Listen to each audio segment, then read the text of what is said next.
Today I'm going to be doing some texturing and metallics on my foyer table that I have. I'm calling this one Swan Lake, so it has swans, of course.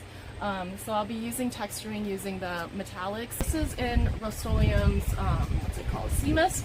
So I have the Sea Mist and then a little bit of silver glazing over it to get it more of a lighter blue, sort of like a shimmery blue color on this. And then I painted some of the Wise Owl's Pearl Metallic on top of here. I am intending to keep the swans white and then add texturing around it to give it depth and dimension. Same thing with all of the raised details here. I want to add patina throughout to make it look aged.